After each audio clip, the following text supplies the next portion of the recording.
Shijo Joseph, നമസ്കാരം.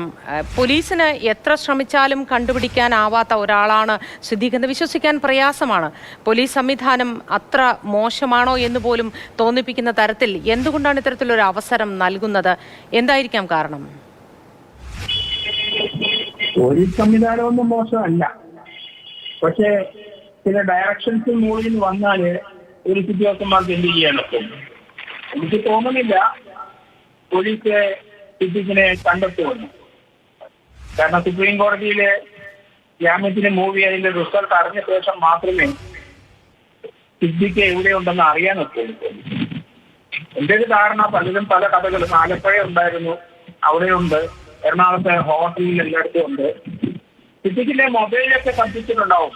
Mobile കൈ വെക്കണമെന്നില്ലല്ലോ, വേറെ ആരെങ്കിലും അത് അറ്റൻഡ് ചെയ്തുകൊണ്ടിരുന്നാൽ മതിയില്ല. അപ്പൊ അതുകൊണ്ട് സിദ്ദീഖ് കേരളത്തിൽ ഇല്ല എന്ന് തന്നെയാണ് ഞാൻ കരുതുന്നത്. അത് കാരണം ഈ കേസിന്റെ മെറിറ്റ് നോക്കിക്കഴിഞ്ഞാല് സിദ്ദീഖിനെ അറസ്റ്റ് ചെയ്ത് കഴിഞ്ഞാൽ പിന്നെ അതിന്റെ കമ്മീഷന്റെ ലെവലിൽ വരെ അകത്ത് കിടക്കും. അതിനുശേഷം കമ്മീഷൻ വരും ഈ കേസിനകത്ത് എന്നാണ് ഞാൻ കരുതുന്നത്. അതുകൊണ്ട് സിദ്ദീഖ് ഉദ്ദേശിക്കുന്ന പോലെ കാര്യങ്ങൾ നീങ്ങില്ല. അതുകൊണ്ട് ഇവിടെ വിടുന്നതല്ലേ നല്ലത്. ഞാനാണെങ്കിൽ അങ്ങനെ ചെയ്യുള്ളൂ. എന്റെ ഒരു ധാരണ, ഇന്നലെ വിധി വന്നപ്പോഴേ അടുത്ത ഫ്ലൈറ്റിൽ കയറി ഇന്ത്യ വിട്ടെന്നുള്ള രാജ്യമാണ്. അത് കേരളത്തിലൊന്നും അല്ല പോകുന്നത്.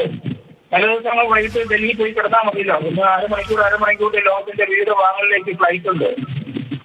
ടിക്കറ്റ് നേരത്തെ 2-3 ഫ്ലൈറ്റിൽ എടുത്ത് വെച്ചാൽ ഇഷ്ടംപോലെ സാമ്പത്തികം ഉണ്ടല്ലോ. എടുത്ത് വെച്ചിട്ട് അന്നേരം അവൈലബിൾ ആയ ഫ്ലൈറ്റിൽ കയറി എന്ന് പോയാൽ പോലെ. കാരണം അങ്ങനെ ഒരു സംഭവം നേരത്തെ ഇവിടെ ഉണ്ടായിട്ടുണ്ടല്ലോ. എറണാകുളത്ത് ഒരു സംവിധായകനെ ഒരു പെൺകുട്ടിയെ പീഡിപ്പിച്ചു, റേപ്പ് ചെയ്തു, അവരൊന്നിച്ചൊരു മുറിയിലുണ്ടായിരുന്നു. അങ്ങനെ ഇങ്ങനെ വന്ന് അതിനെ 2-3 സിനിമയിലേക്ക് അഭിനയിച്ച് അടുത്ത സിനിമയിലെ കുട്ടിയെ അഭിനയിച്ചിട്ടില്ല എന്ന് പറഞ്ഞപ്പോഴാണ് ഈ പ്രശ്നങ്ങൾ വന്നത്. അതിന് കേസെടുക്കുകയും ചെയ്തു. പക്ഷെ ആളിവിടുന്ന് കേസ് വരും പറഞ്ഞിട്ടും കടന്നു. സ്കാൻഡിനേവിയൻ കൺട്രിയിൽ അവിടെ ഇവിടെയൊക്കെ പോയി. ചെറിയൊരു രാജ്യങ്ങളിൽ പോയാൽ അവിടുന്ന് അടുത്ത രാജ്യത്തോട്ട് പോയാൽ നമുക്ക് ട്രാക്ക് ചെയ്യാനൊക്കെ ബുദ്ധിമുട്ടാണ്. രണ്ടാമത് അത് ആ എംബസി മുഴുവനൊക്കെ അവിടെ പോയി അറസ്റ്റ് ചെയ്യാനൊക്കെ കഴിയില്ല. അങ്ങനെ പോയത് അത് അവസാനം സെറ്റിൽമെന്റ് ആയി. അദ്ദേഹത്തെ സെറ്റിൽ ചെയ്തു. ആ പെൺകുട്ടി ആ സമുദായം സെറ്റിൽ ചെയ്തു. അപ്പൊ അതുപോലെ ഒരു ഓപ്പർച്യൂണിറ്റി ഇവിടെ ഉണ്ടാക്കും എനിക്ക് തോന്നുന്നത്. കാരണം പോലീസ് അറസ്റ്റ് ചെയ്യണമെങ്കിൽ നേരത്തെ അങ്ങനെ ഒരു ഇന്റൻഷൻ ഉണ്ടായിരുന്നെങ്കിൽ, സ്റ്റേറ്റ് പോലീസ് ഇതിനകത്തൊരു ഡയറക്ഷൻ ഉണ്ടായിരുന്നെങ്കിൽ ആ ആളെ സർവൈലൻസിൽ നമ്മൾ ചെയ്തുകൊണ്ടേയിരിക്കും. എവിടെയാണ് ഇതെടുക്കുന്നു, അറസ്റ്റ് ചെയ്യാനൊന്നും പോകുന്നില്ല, പക്ഷെ എപ്പോഴും ഫോളോ അപ്പ് ചെയ്തുകൊണ്ടിരിക്കും. അത് സിദ്ദീഖിന്റെ കാര്യത്തിൽ ഉണ്ടായില്ല. ഇപ്പൊ പുതിയ ടീം വന്ന ശേഷം തിരുവനന്തപുരത്ത് നിന്ന് ആ ടീം എറണാകുളത്ത് അറസ്റ്റ് ചെയ്യാൻ പോയെന്ന് പറഞ്ഞപ്പോൾ പിന്നെ ഇവിടുന്ന് വിളിച്ചൊന്ന് പറഞ്ഞാൽ പോലെ എറണാകുളത്തുള്ളവർ അന്നേരം തൂക്കിയെന്ന് അവിടെ തന്നെ പോലീസ് സ്റ്റേഷൻ ടീക്കുകയും ചെയ്യില്ല. ആവശ്യമുണ്ടല്ലോ. ഇവിടുന്ന് ടീം പോയിട്ട് വേണോ അവിടുന്ന് അറസ്റ്റ് ചെയ്യാനായിട്ട്? അപ്പൊ അത് പോലീസിന്റെ സംവിധാനത്തിന്റെ ഫെയിലിയറാണ്. പക്ഷെ അതിനൊരു ഡയറക്ഷൻ എവിടുന്നോ കിട്ടിയിട്ടുണ്ടാവും. അതുകൊണ്ട് സുപ്രീം കോടതിയിൽ പോകാൻ സിദ്ദീഖിന് റൈറ്റ് ഉണ്ട്. തീർച്ചയായിട്ടും അത് ഇപ്പൊ ആരോപണ സ്റ്റേയിൽ നിൽക്കുന്ന കാര്യങ്ങളാണ്. ആ റൈറ്റ് ഉള്ളത് കൊണ്ട് അദ്ദേഹം സുപ്രീം കോടതി വരട്ടെ, അവിടെ ഒരു തീരുമാനം വരട്ടെ. അങ്ങനെ നമുക്ക് അറിയാൻ ഒപ്പുള്ളൂ സിദ്ദീഖ് എവിടെയായിരുന്നെന്ന്, എവിടെ പോയെന്ന്. അല്ലാതെ സിദ്ദീഖിനെ ഒന്നും കണ്ടുപിടിക്കാൻ പോകുന്നില്ല കേരള പോലീസ്. അതുകൊണ്ട് സുപ്രീം കോടതിയുടെ വിധി വന്ന ശേഷം അതിനി അവിടെ ഫയൽ ചെയ്ത് എത്ര ദിവസം കഴിഞ്ഞിട്ടാണ് കേൾക്കുന്നതെന്ന് നമുക്കറിയാം. അർജന്റായിട്ടൊന്നും കേൾക്കാനുള്ള സാധ്യത ഒരു ജാമ്യത്തിന് വേണ്ടി എനിക്ക് തോന്നുന്നില്ല സുപ്രീം കോടതി അത്ര സമയം കളയുന്നു. അതുകൊണ്ട് ഫയലിംഗായിരിക്കാം, അതിന് ഫയലിംഗ് നമ്പർ കിട്ടിയിരിക്കാം. അത് വരട്ടെ എന്ന് പറഞ്ഞ് പോലീസിലൂടെ വെയിറ്റ് ചെയ്യാം. അത് ഈ ടീമിന്റെ മേലധികാരിക്ക് അവിടുന്ന് വരുന്ന ഡയറക്ഷൻ പോലെ ഇരിക്കും. അതുകൊണ്ട് സുപ്രീം കോടതിയിലൂടെ പോയിട്ട് വരട്ടെ, എന്നിട്ട് തീരുമാനിക്കാം. അതിൻ്റെ ഇടയ്ക്ക് സെറ്റിൽമെന്റിനുള്ള ശ്രമം ഉണ്ടാവും, ധാരാളം ശ്രമം ഉണ്ടാവും.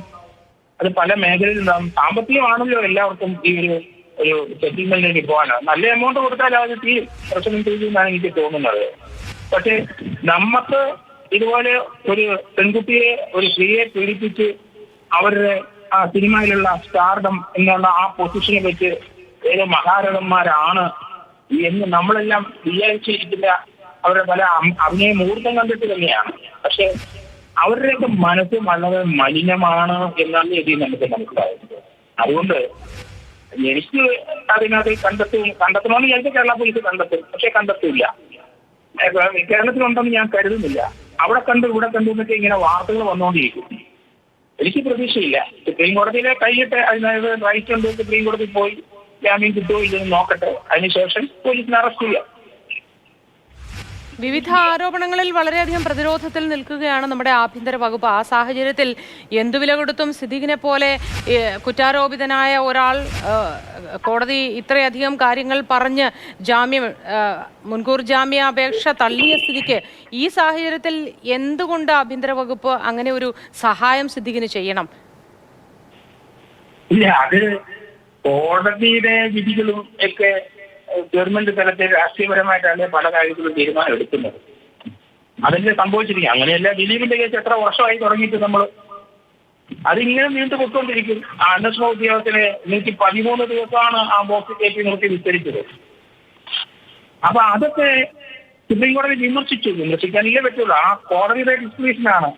അത്രയും നീട്ടിക്കൊണ്ട് 4-5 ദിവസം കൊണ്ട് ആ ക്രോസ് ചെയ്ത് തീർക്കേണ്ട കാര്യങ്ങളേ ഉള്ളൂ. അതുവരെ ഇന്ത്യയുടെ ചരിത്രത്തിൽ ഞാൻ കണ്ടിട്ടുള്ളൂ. 113 ദിവസം ഒരു കേസിന്റെ മൊത്തം സമയം എടുക്കാം. പക്ഷെ ഓരോ അന്വേഷണ ഉദ്യോഗസ്ഥനെ 113 ദിവസം ബോക്സ് വിട്ട് വറുത്ത് പൊരിച്ചെടുക്കുക പിന്നെ കാണുന്നത് അങ്ങനെയൊന്നും ഒരു നിയമവും ഇന്ത്യയിൽ ഇല്ല. അത് കോടതി ഇടപെടണമായിരിക്കും. ആ കോടതി ഇടപെട്ടില്ല. അതുകൊണ്ടാണ് അങ്ങനെ നീണ്ടുപോയത്. അത് സുപ്രീം കോടതി വിമർശിക്കുകയും ചെയ്തിട്ടുണ്ട്. ഇതെന്താണ് അവിടെ നടക്കുന്നത് എന്ന് സുപ്രീം കോടതി ചോദിച്ചു. ഇങ്ങനെ ഒരു ട്രയൽ ഉണ്ടോ എന്നൊക്കെയാണ് സുപ്രീം കോടതി ചോദിച്ചത്. ഏതായാലും എനിക്ക് വലിയ പ്രതീക്ഷയൊന്നുമില്ല ഈ കേസിലേക്ക്. കാരണം പല കേസുകളും ഇപ്പൊ സെറ്റിൽമെന്റ് ആയിട്ടുണ്ട്, പണം നടത്തിയിട്ടുണ്ട് പല നടന്മാരും. പിന്നെ ഇവിടുന്ന് ഇന്ത്യ വിട്ട് സംഗതി പാളൂന്ന് തോന്നിയാൽ ഇന്ത്യ വിട്ട് അങ്ങ് പോയാൽ പോരെ. പണമുള്ളവർക്ക് പോവാം, അല്ലാത്തവർ ഇവിടെ കിടക്കും. അവർക്ക് പോയി ഒരു രാജ്യത്തുനിന്ന് മറ്റൊരു രാജ്യത്തോട് ചാടി നിൽക്കാം. എന്നാൽ ഈ കേസ് ട്രയൽ നടന്നാൽ തീർച്ചയായിട്ടും കൺവിഷൻ ഉറപ്പാണ്.